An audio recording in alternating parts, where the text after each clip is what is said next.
Experience Relativity. Experience Relativity. Experience Relativity. Thank you for joining me on another episode of the Experience Relativity Podcast. I'm your host, Shelton Smith, aka P Winslow Lee. That's P period Winslow underscore Lee on IG. You can find the podcast at Experience underscore Relativity on IG, as well as at X Relativity on YouTube. And that's where you'll be viewing the video from. It is April, but it's the final day of April. So we have gotten through these April showers. And that is the primary focus of the series for the month of April. We getting through these showers. And you know what April showers bring? They bring May flowers. So we're looking forward to the flowers that'll be coming in May. But before we jump right out of the showers of April, we want to finish up on our series. On your worst day, you are still the best you. There's only one of you. By default, you're the best at all times. So love yourself for that. Uh, this series of segments, which will probably be broken up into 3 episodes, depending on how long it takes me to get through each segment, it's a love triangle. I want to talk about love because last week we talked about religion, or a few weeks ago. We talked about religion, and religion is one of those things that, a lot of people fall back on when they hit the showers. They're the thing that kind of grounds you and gives you your stability through those periods of time. And I think love is a pair with that as well.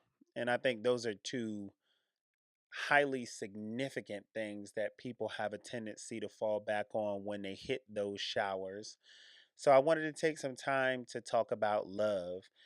And the triangle is composed up of 3 segments: God positions, for the record, and be loved. So I want to give you a short summary of each one. God positions. So talking about a love triangle and getting into God positions. God positions are positions where we have a responsibility to look after people, but ultimately that responsibility kind of brings some unintended consequences. So we're going to explore those, and I call those God positions. Then, for the record, I want to go back to something I experimented with in the first season, or maybe it was the second season. I think it was the second season, and I still need to finish this because I owe this to Killer Mike to finish my exploration of the album Michael. But for now, we're going to do another little segment where it's kind of like a listening party. And we'll get into a relatively new album that was just released that I really, really, really, really love about love. So we'll explore that and then be loved. And that is a segment that is focusing on what it's like to be loved or to be someone's beloved, and the idea of it kind of becoming a hostage situation. Uh, and if you are a part of the cult following of the show Black Mirror, there we are leveraging one of the episodes of Black Mirror to explore the concept of how love can be a bit of a hostage situation at times. So, those are the 3 points on the love triangle. And without further ado, let's get into the first one. So, the first one that I want to explore is God positions. So, I think when we talk about love and then jump into God positions, one's mind might go somewhere, but that ain't where we're going. Um, I have a question though, just to kick off the segment on God positions. Have you ever resented someone that you were supposed to help?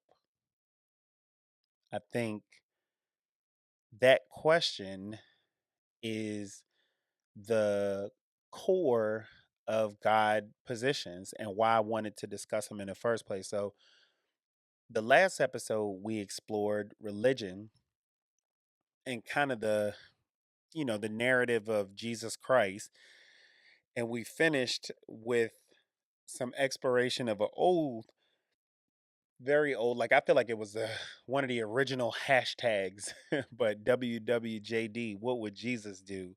So we explored that last time, which kind of led me into this idea when we're talking about God and love. And it's put out there often that God is love. So I think sometimes we can experience things that mimic the position that I do believe God, kind of placed himself in the narrative of Jesus. So, what are God positions? I refer to these positions as God positions because you are in a position where you have to look after the people.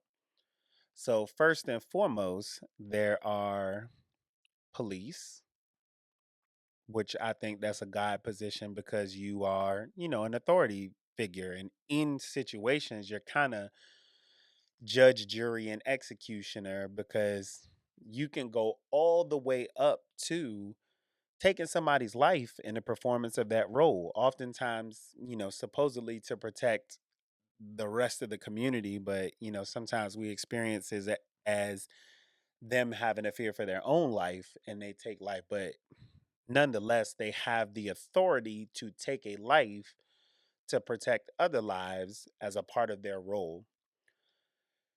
You've got judges who fit into that bill. And like I said, the purpose of them judging is to protect the fabric of the society and the community by making sure that people face the appropriate consequences for their actions. So they are in service to people. So that's another God position. And they're supposed to look after the people. Another funny one is managers. And I said this a lot when I was in leadership positions, but I call management, with all due respect to every adult human being that is being managed, it's professional parenting. Like, you have someone's professional life in your hands, and that is a tremendous responsibility. So you have to care for these people in the same way. You have to take your responsibility that serious because you can either make or break someone's career serving as their leadership. So managers are kind of in that God position. You've got human resources, which again, as far as an organization within a company, their whole purpose is to look after the people. So they deal with all of the people's issues in relation to, the company that they work for, and then the general standards around how we employ people and what things are due to those that we employ. Then we've got teachers. Teachers bring up all of our children. They are an example and have a tremendous amount of influence over our children, which ultimately amounts to a tremendous amount of influence over our future. And kids really look to them outside of their house as the first, like, authority figure that they encounter outside of their home most often, or their core family. But last but not least, parents. Parents sit in that God position. They're at the top of the pyramid in the home. And there's a book that I read called Empowering Yourself by Harvey Coleman that says that those at the top of the pyramid have the right and responsibility to set the rules. So, all of these positions, police, judges, managers, human resources, teachers, and parents, all have this ability to set the rules for another group of people. And they enforce those rules. So essentially, they are, very kind of high ranking authority figures, at least in the spaces in which they operate. And it is their responsibility to look after the people. And because they are exposed to so many different people in so many different situations, they see the best of us and they also see the worst of us. And a lot of the time, the bad, just like with any other human being, the bad leaves a stain that is harder to get out than the good that we experience. We could experience 100 great people and then come across one terrible person. And that terrible person, we will never forget them, but we'll forget 100 awesome people along the way. That one negative experience oftentimes leaves a mark because it makes us feel some kind of way. So, those are examples of God positions. I've heard, like, I've had friends in some of these positions, and I have been in management in corporate America, and I know how it's possible to get to a point where your role of responsibility is to serve the people, to look after the people, to support the people, to protect the people, to do all of these things, and to eventually grow to a point where you experience some amount of resentment towards the people that you have a responsibility to look after, to help, to support, to serve, all of that. So I get it. I get it. I get how people get into these, God positions and then ultimately have this resentment or become jaded about their responsibility, and then they begin to act on it in that way. They begin to perform their function or their role with this jadedness or negative sentiment towards the people, cynicism or skepticism about people in general. So I get it, and it's definitely a tough position to be in when you want nothing more than to help people. And I guess from your perspective, you took it upon yourself to understand, or in some situations, set the standard for what is right and good. And you believe that everyone else is supposed to follow or at least have that enforced as far as their operation is concerned. So, one particular God position that I wanted to explore was parenting. Parenting is an interesting position because ultimately, as a parent, I do believe your objective is to set a standard and enforce a standard for your children so that there is a floor for your children. And what I mean by floor is the idea that you are not going to drop below this point in your operation or in your life going forward. So, for example, some people's floor is like, I just don't want my kid to go to jail. So, everything about the floor is preventing your child from becoming a criminal that would cause them to go to jail. As Chris Rock said back in the day, as the father of a daughter, his whole mission as a girl dad was to keep his daughter off the pole and out of clear heels. And that, again, that was his floor for raising a daughter. So as a parent, you're kind of trying to set a floor, but then as the top of the pyramid, at least in your household, you have the right and responsibility to set the rules. So you become the kind of judge, jury, executioner of your own home in the way that you parent your kid. So it made me think, especially because last week we talked about like the narrative of Jesus and the position of Jesus according to the, religion of Christianity, right? So it made me think about Father God. The position that God was in, you know, hence the name God position. The position that he or she or it, because again, I don't know, like from my perspective. So the position that God was in as a parent or a caretaker set to look after, everything. But for this case, let's just, isolate it to human beings. So God is in this position almost as a parent for all of humanity, right? And like if you go back to the Old Testament, there's a lot of, kind of anger that God has. Like God existed as this disappointed parental figure that would smite large numbers of people because they were disobedient to God's will. Okay, bet. All right. So then in the next chapter, or not chapter, but testament in the Bible, there's the birth of Jesus. So I want you to explore an idea with me. Now,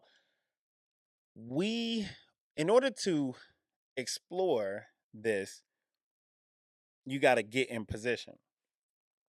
So you got to get into God position, or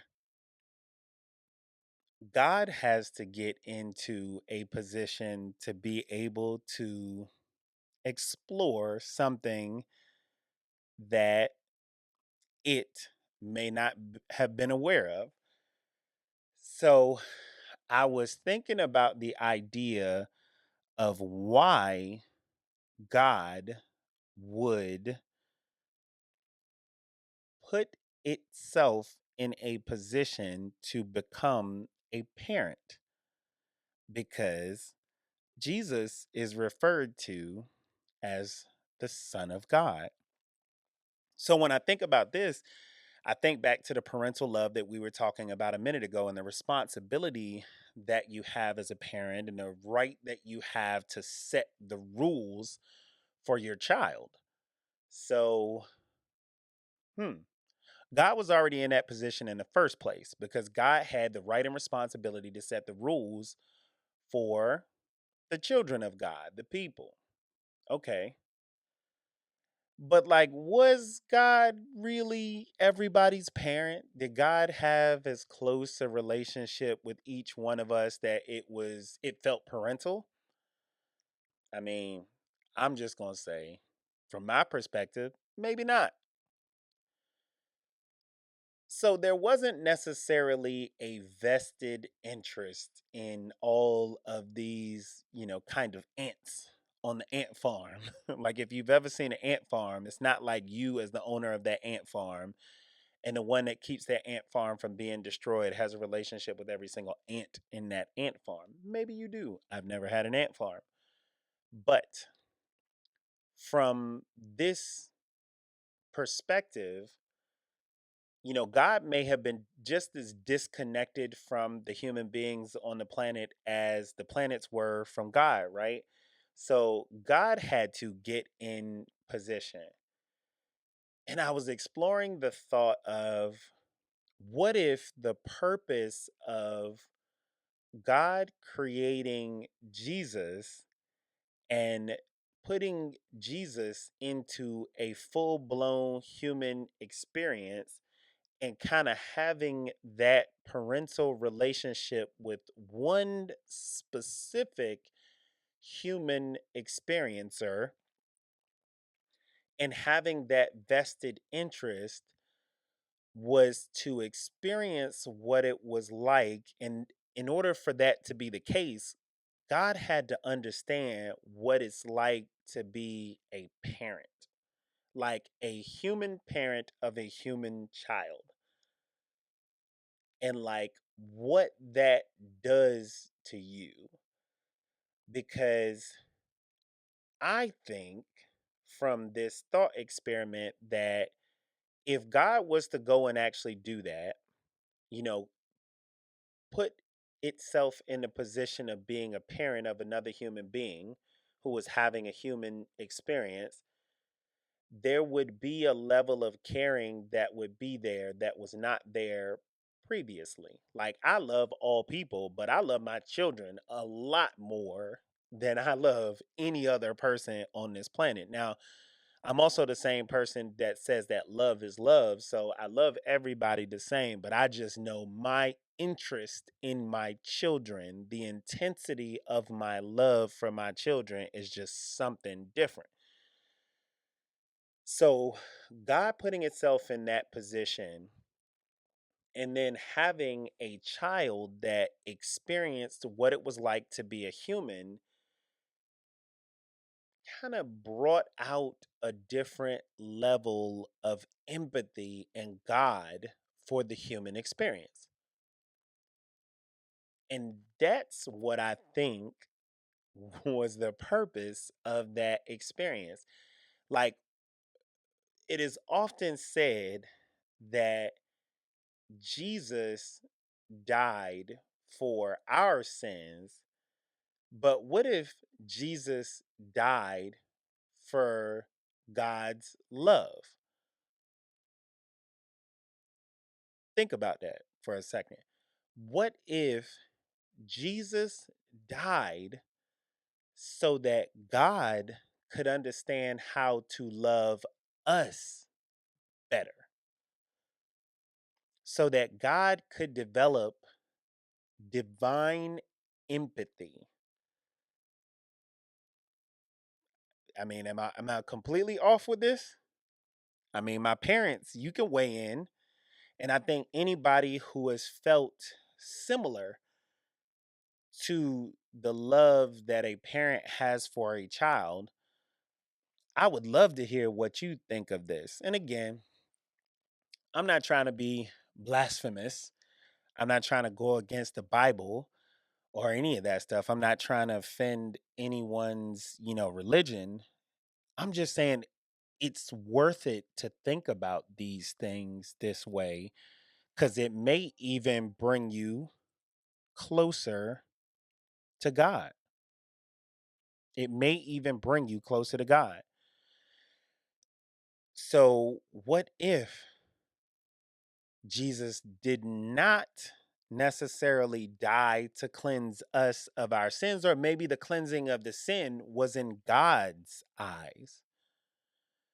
Meaning, once Jesus had went through life as a human being, God could see us differently. And the things that God before thought were dirty sins of the human experience, God could say now, nah, this human thing isn't as easy as it looked. Just like the police officer may do the same thing if they develop that same level of empathy, if they could put themselves back in the shoes of the people that they were sworn to protect and serve. Maybe the manager could do it if they remembered what it was like to be, working for someone else in the same way or at that level below them. Human resources the same, teachers the same, judges the same. Because the interesting thing about it is, I don't think I've ever seen an article where a police officer shot their own child. I don't think I've seen that. Possible. Haven't Googled it, didn't really look for it, but you just don't hear of it that often. You don't hear of managers being, buttholes to their kid employees. Usually it's the opposite. People are complaining about the nepotism and how well they treat their own child. And that's the reason why most companies don't even allow it. I mean, even HR, like human resources in a business, they don't treat their own the same way they treat everybody outside of HR. So it's like when you have that relationship or you have that experience where there is empathy there, you tend to not necessarily get jaded, or maybe you do, but it brings you back. It gives you a point of contact in understanding that, I guess, that God position, one of the necessities for you to be able to execute that properly is developing that divine empathy, or what I like to refer to. And the purpose of Experience Relativity podcast is to help people develop reflex empathy. You shouldn't have to think about it. It should be a part of your habit and your programming to lead yourself and your actions with empathy. But perhaps the purpose of that divine empathy or that reflex empathy is for when we are in those God positions to be able to love what frustrates you the most. Because helping people is hard. And having a career or a position where your whole responsibility is to serve, protect, help, and work for the people, it's not easy. It's not easy at all. And it's very easy once you've done it for a little while to allow those negative experiences to make you kind of disconnect from your purpose and your function. And you start putting it in autopilot, or as people say, phoning it in. Because the things that frustrate you about helping or serving or protecting the people have kind of dialed down that love that you had, and you kind of numb yourself from it.